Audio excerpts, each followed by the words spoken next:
go. I got a little sound coming in there. Let me double checking the sourcing on everything. And it seems like we're live on our YouTube channel and live on our LinkedIn. Good morning. It's the 11th of March, 2026. We're ready for the Steel Guys episode,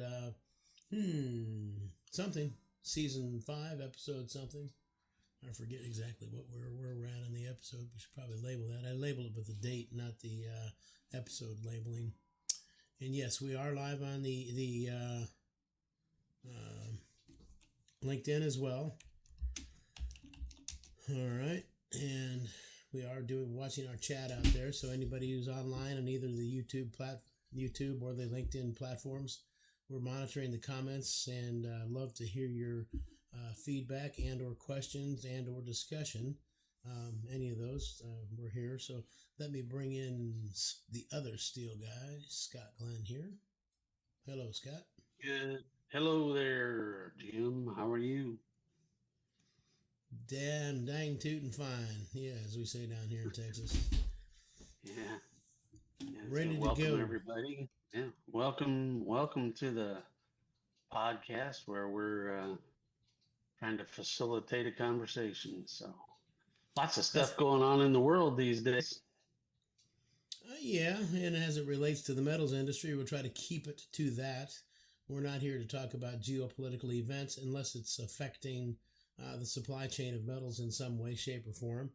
You know, I don't think one of the things that didn't make our pre notes, I think I noticed this morning, the value of this was unclear to me because it was like in the billions of dollars, I think. But there was somewhere in Texas, we're building a new refinery. I think it's the first new refinery in the United States in years. They've done expansions and revamps of all the current ones for many, many, many years.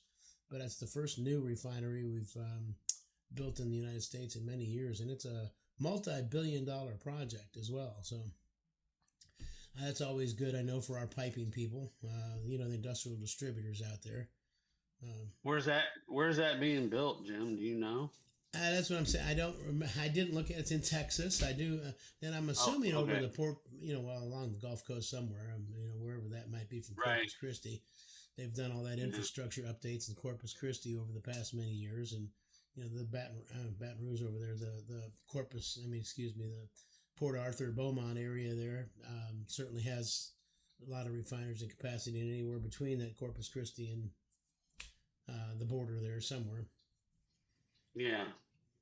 Well, that's interesting. Well, I wasn't aware of that, to be honest with you. But thanks for sharing that with us. That's nice to hear. Just saw that this morning. Again, I didn't read details of it, but as I was prepping the notes and stuff like that for today's event, I didn't see it in there either. So I don't know why I didn't pick it up in the news. But I spent a little more time on the oil side of things, probably in the Straits of Hormuz and how that's impacting the oil pricing, which again affects the refineries. So right. I guess I don't know they got that completely resolved yet. That Straits of Hormuz. I just saw reading a very short time ago that Iran tried to strike 3. Not that we're going to get into the details of this, but they're still trying to shut it down, but dropping mines or something into the Straits of Hormuz. But we've eliminated like 20 of their mine placing ships, whatever that is. And there were 3 ships that were attacked in the Strait of Hormuz. So that creates a lot of uncertainty in the certainly in the oil market, and I know that the aluminum market has certainly seen an effect of what's going on over there with the ability to transport material, but still yet to be determined on how that's going to fizzle out or if it will. Yeah, I guess aluminum's at a 4-year high of about $3,418 a ton. Is that a short term or long term? I don't know if they deal in shorts or longs. I'm not sure. If I'm going to guess long. I don't know. Yeah. International. Yeah, I don't know. Focus. Aluminum prices have spiked up, I don't know, a good 10% over the past week or so, I think, or somewhere in that area. And as we've said before, that's not something that we get into a lot, but certainly is affecting the supply chain of that metal. Yeah, and that's what we're kind of here. We're here to facilitate the discussion of the supply chain, and that goes from the ores all the way to the end users. With the mills and service centers, fabricators, engineering firms, and everybody that's touches it somewhere along the way. The service centers, industrial distributors are our focus in that supply chain. The distribution side of things there. Post mill. And sometimes in the mills too. That's another kind of fallacy. It's not just the hot mills we're talking about. There's the downstream products. So you got a stainless steel hot mill that does the coil, and somebody's going to slit it either the mill or and it's going to go into a pipe mill. So that's a different type of mill, but the pipe mills ain't going to fabricate that hot sheet or plate, roll it into a tube and weld it and call it a pipe or a tube, and that's usually going into the distribution. Normally that's the supply chain we focus on is the service center and distribution. That's going to take that plate, burn it, cut it up, ship it out as a plate, whatever it is, and then into the end user marketplace. So that's kind of what we're focusing on here.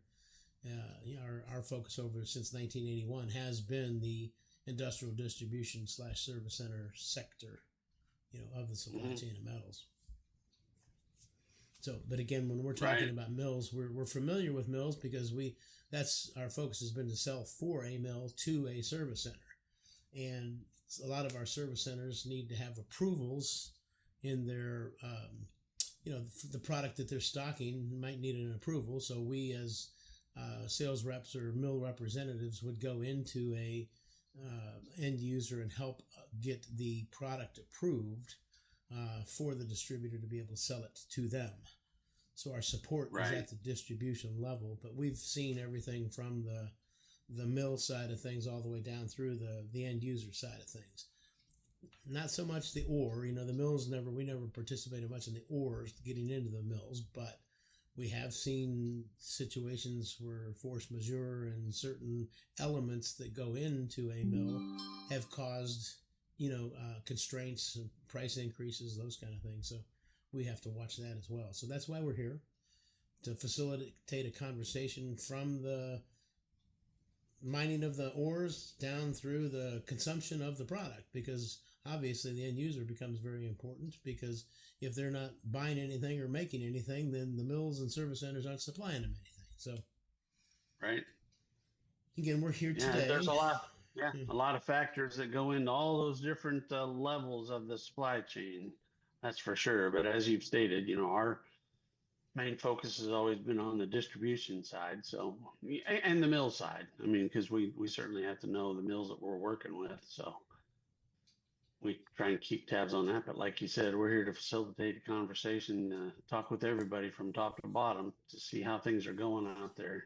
Right. So if you're it doesn't all shut down or slow down or speed up at one level. There's a gradual progression. Obviously when the end users start to get busier, then it creeps back the other way. In a lot of those things too, when you see that, you got the people that are making the investments. They're out there. They have to go to the engineering firms and get the drawings and the what do you call that? They have to get their investing their money lined up, and it takes a while for that. But you start to see the activity there, and that precedes the whole market by 6 months or a year or whatever. Then you got the bulk buys and the construction and foundation, and during the construction process it doesn't happen overnight, so even that becomes a slow process. Yeah. And over the years too, we focused, even like the housing market does take some section of our business. For example, we sold nails for a while, and that becomes an issue. If the construction's down, your nail consumption's down. So, you're talking, because that's steel. That's made from, a lot of nails are made from stainless and or carbon steels.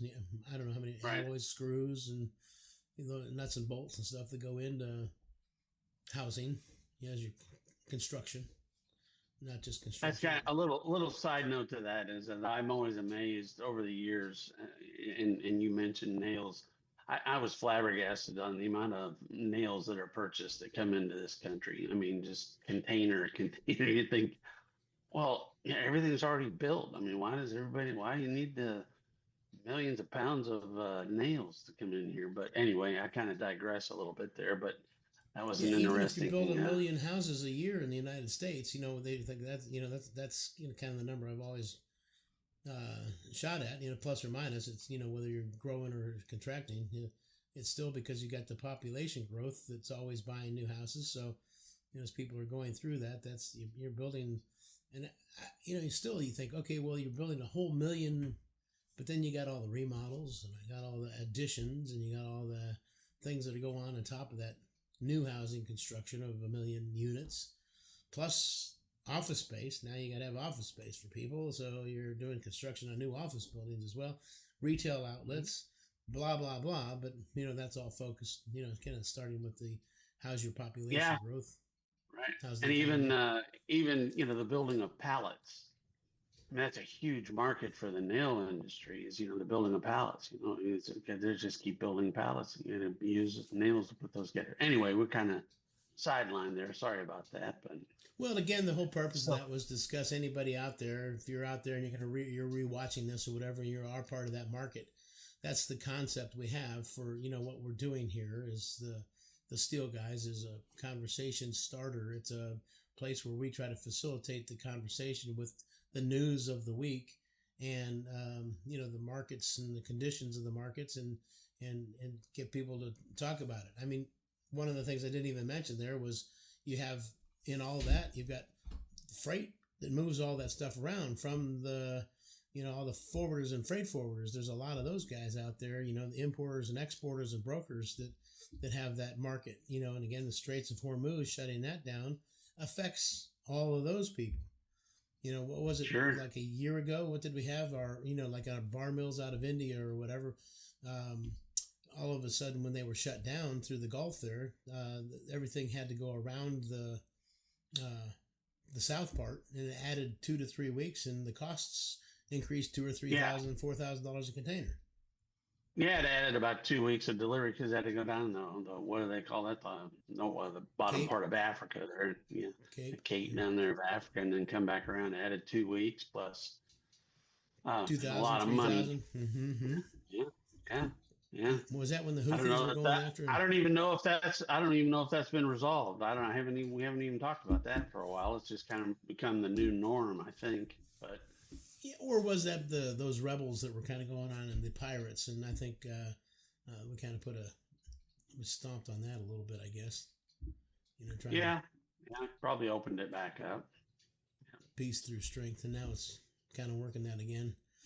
So what happens when you do have a situation like that? I think the aluminum markets were already light in their inventories. The inventories were already light. So when you put a little crimp in the supply side, that really kind of slows. It's the same thing with oil.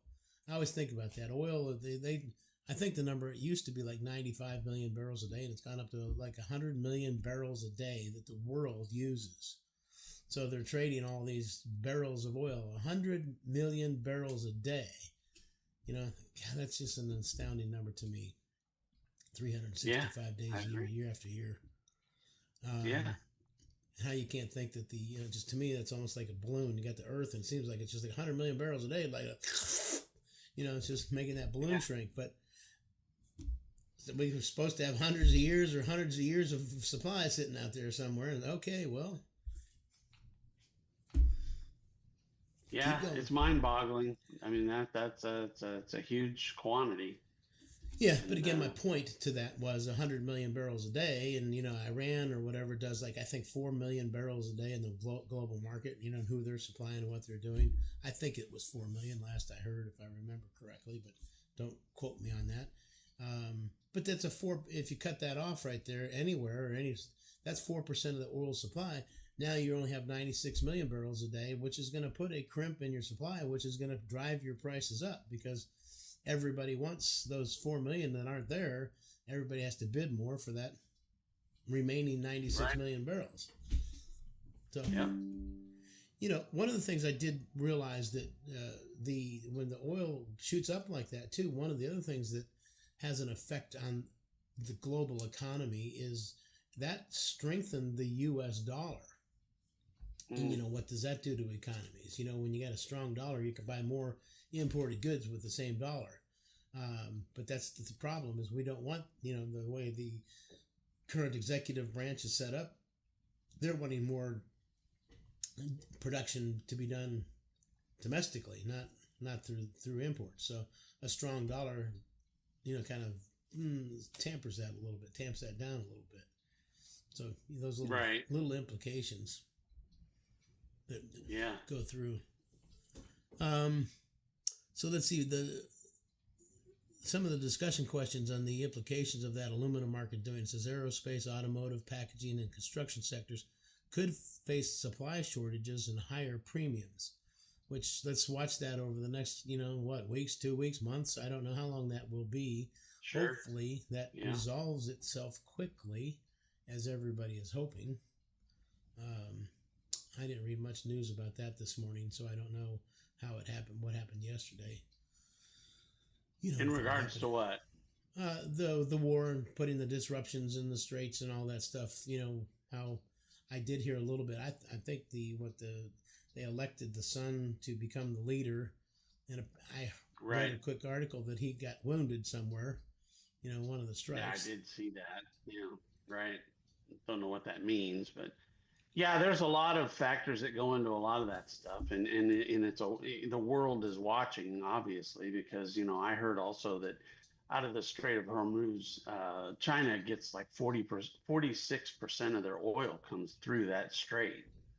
So they have a vested interest in making sure that strait is open, obviously, because if you were just talking about a 4% glitch before and how that might affect the market, if they get on the oil supply, if they get a 40% reduction, that certainly would be catastrophic to their economy for sure. So everybody in the world is kind of keeping an eye on what's going on here.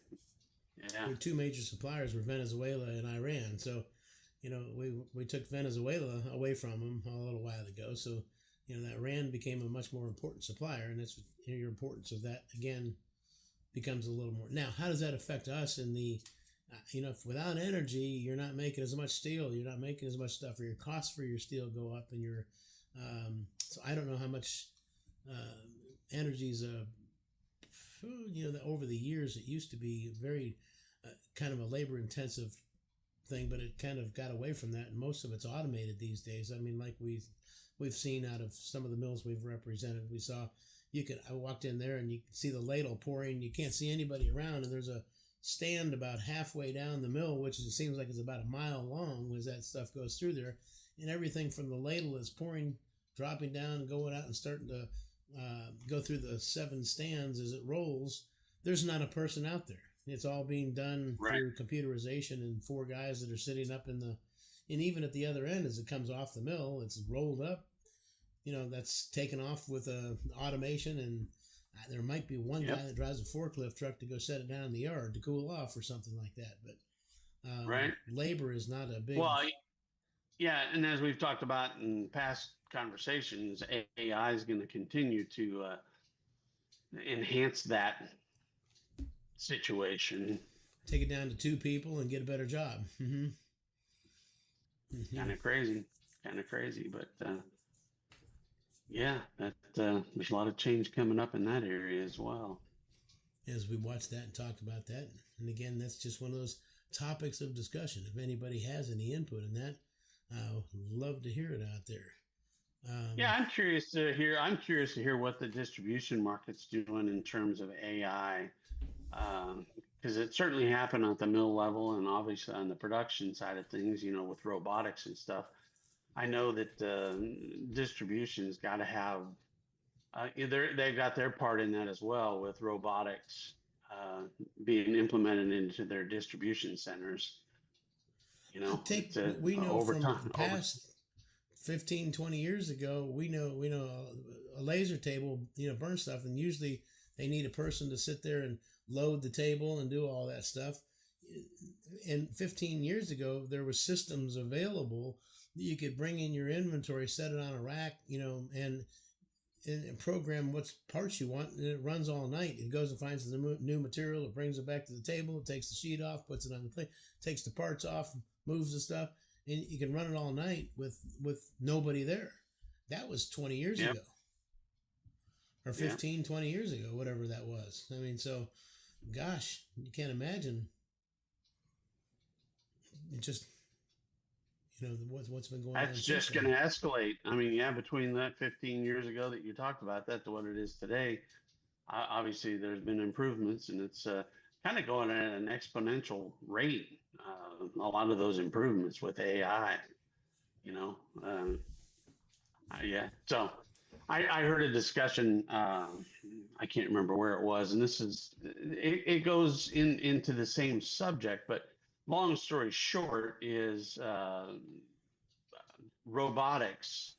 I heard Elon Musk say that the first 2 years of production of their robots that they manufactured, not human robots, but the humanistic type robots. Humanoids. First 2 years, the humanoid. The first 2 years of production are all going to be made and used by Tesla. So they're not even selling it to the open market yet. So 2 years of production of human robotics is going to be used by Tesla. So that's just kind of a sign of the times. That's just going to be continuing to replace people in production, and how far down the line that goes. Well, the other automotive people, again, will they ever be able to catch up? How much of the market will they take? That's interesting, because I guess they might have to develop their own as well. I don't know how that'll all work. It's interesting. And anybody out there listening, stay tuned, because it's changing for sure. Jump in. I mean, we just mentioned change that was started 15 plus years ago, so it's just going to continue to change.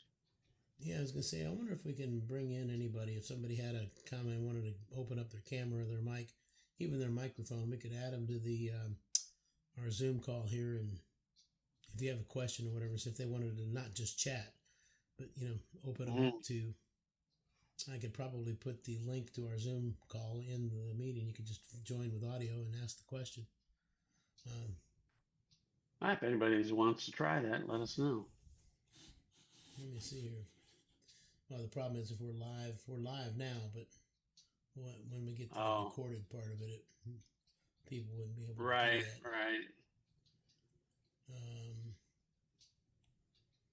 Okay, I've copied the link. Well, we're also seeing too, when you talk about the supply chain, you start talking about, we've kind of always over the years, carbon flat rolled has always been kind of our measuring tool, how, to what's going on in the world and in the market. And carbon flat roll prices have gone up significantly recently. That was, and due to a lot of factors. I don't know if that's on our notes to talk about, but I might be getting out of order here. I'll let you. Well, go ahead and take it, because that was the wrap up thing, kind of our last one bit. But go ahead. Yeah. Mm-hmm. You've seen, and it's all in conjunction with tariffs and transportation and all that kind of stuff. I know that import flat rolled into the United States has decreased, and I can't put a percentage on it because I don't remember the percentage, but it's significant. And so the domestic mills are trying to keep up with all that. Lead times have pushed out a little bit, and prices have gone up just due to the fact that the supply is a little bit short on this side right now, so they can do that. Now, I don't know what other people think out there, and I'd love to hear other people's opinions, but my personal opinion is that when import product starts to come back into the market, we'll see it soften back up on the domestic side. But for right now, I guess they're going to kind of make hay while the sun shines, I suppose, as it's been said in the past. Yeah, that was the thing. We talked about that the other day, that difference in pricing, whether the mills, if the domestic or imports always have to sell at a lesser price than domestic. And if domestics went up 50% with the Section 232s, did their price come to here? And that just kind of put them out of the market. However, did then the domestic people raise their price to here? or did they raise it to here, allowing a little bit, just enough for there was this thing right there, this little gap right here, and I read that in one of our conversations, or whatever. I think it was in that one note you sent me. There was called the supply chain gap, or the supply gap. It wasn't supply chain, the supply gap. So again, you allow that supply gap to enter the market, and again, you raise your price just enough. And that goes back to, I remember reading this 20 or 25 years ago when Amazon was first in the business. They were just selling books at that time. And they knew everybody was selling books online. And Joe's bookstore was selling it. All the big bookstores were selling books online. However, Amazon had a formula or an algorithm, whatever, that would go out and say, okay, this guy takes a week to ship his book, even though he's $5 under that or whatever. So we're not going to sell it at that price and meet that price. And this guy over here has this great service and will ship the same day, but he's $25 or whatever. He's really high price. And so we want to come in there, we'll ship it the same day, we'll pay the freight and whatever, And so here they had a formula that would put that pricing somewhere between, that high and low, and keep it, but it wouldn't go to so my point there, because we've always been focused on this, a lot of buyers out there that we've seen are focused on the lowest price in the marketplace, but that's not. Yeah, but as we've talked about over the years, you got to look at the overall cost, and that's what you're kind of saying. The best price, right? And one of the things in the flat roll market right now that's really been hit hard is the spot market, and that's really tightened up is the spot market. So there's not a lot of available tons because they've pretty much committed to their contract pricing customers, and they're making sure they cover that. And that's going to be their first order of business, is to make sure they cover their contracts. And so the spot market has been hit, due to the lack of incoming import material. So it'll be interesting to see how long that lasts. So anybody else out there has any input? And a lot of the factors that come into play on that as well is the demand.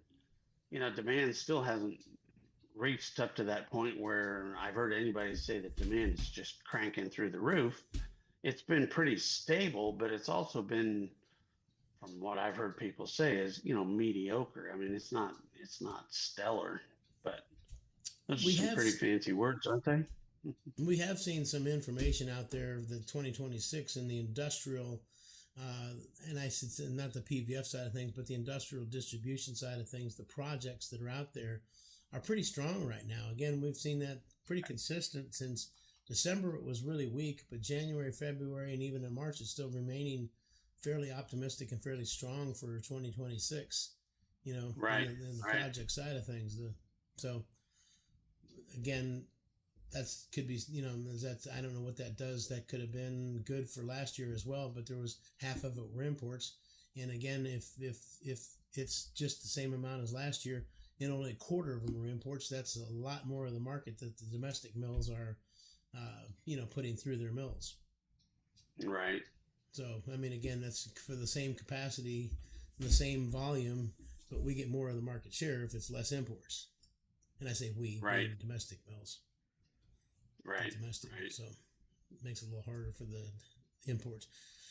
And so anyway, there's a couple of key themes we got to wrap up and kind of go over the key themes we had. I mean, if there's something in there that we kind of missed or want to cover a little more of, we can. But okay. The key themes that were emerging this week were the geopolitical risks that are back in the market, in the metals market, because of the Middle East disruptions that are still reminding the market that energy and shipping choke points can exist and will instantly affect the metal supply chains. So for sure, yeah. The second point that we have is the physical metal flows are shifting. So the tariffs and stockpiling are causing some regional distortions in inventories, especially in copper. That's one of the things that really has been moving on that. We didn't really talk a lot about the copper market today, but that's certainly one of the physical inventories and stuff like that. I haven't seen. I kind of keep an eye on copper pricing, but I haven't seen it fluctuate nearly as much as aluminum. But and maybe that's still yet to come. It So had maybe a little earlier. It went up before the aluminum did. So, you could have yeah, already yeah, peaked. yeah. Over So the it might past not be 6 months moving or right now. so. Yeah, Mm-hmm. yeah, Especially if we stopped using the penny, stop making production. Actually, that should have lowered it because the consumption demand would have gone down. yeah, But yeah. Go ahead. there's a lot of stockpiles of pennies out there too. I have a few of them sitting here. Yeah, I'm sure there's a lot of them. We talked about that in one of our podcasts. If everybody turned in all their pennies, the price of copper probably would drop. Drop through the floor. Yeah. So the last one is the processing capacity is a bottleneck. That's so again, if you're domestic, so why even when raw materials do exist, and refineries remain vulnerable to they do remain vulnerable to energy costs, geopolitics, and environmental regulations. So even when the materials exist, there are still those other factors that happen in processing. So Yeah. that's kind of the wrap Right. up for the week. There's a couple questions here that we could go over, but I think most of those we've already covered. So Okay. wrapping up, I don't see any questions that have come in on the chats. So that kind Okay. of wraps us up here. I did put that link in the thing just in case somebody wanted to join. I think we're going to start off with that next week. Put that link in there.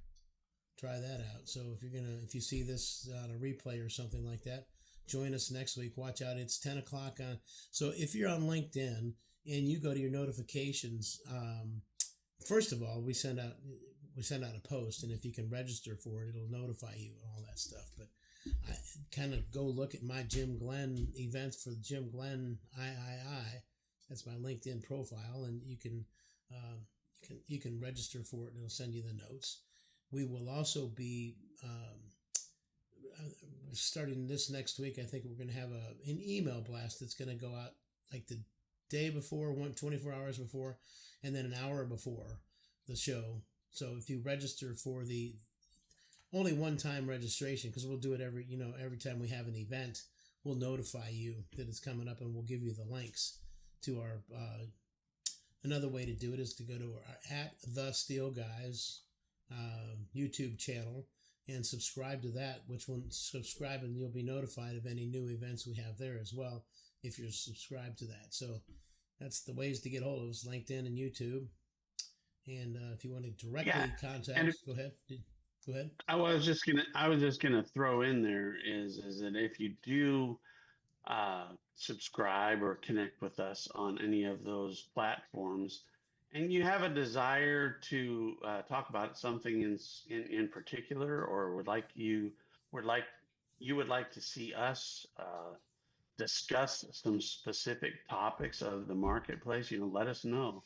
And even if you would like to join us as a special guest, we'd love to have people get on here to talk about a specific aspect of the marketplace. Yeah, like we started earlier today talking about what we are doing from the ores to the end users.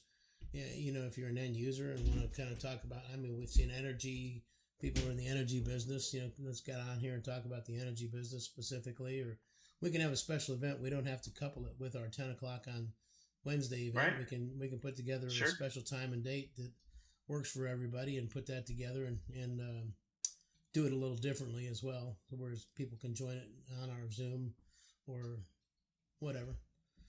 Yeah. We'll Okay. broadcast it live as well to the marketplace. So one of the other things I was starting to say was, if you need to get a hold of us specifically directly, our emails, Jim Glenn, Jim JIMGLENN, 2 N's on the Glenn, @steelrep.com. And Scott, what's your address? It's Scott Glenn, 2 T's, 2 G's, all one word, Scott Glenn @steelrep.com. Gotcha. All right. Again, I'd love to hear from you. Yes, please reach Look out. forward to seeing you next week. Thank you for joining us here today, and we will see you. Let's see, today's the 11th. That'll be the 18th at 10 a.m. Central Time. Sounds great. Everybody have a wonderful day. You do the same. Take care now. Thanks.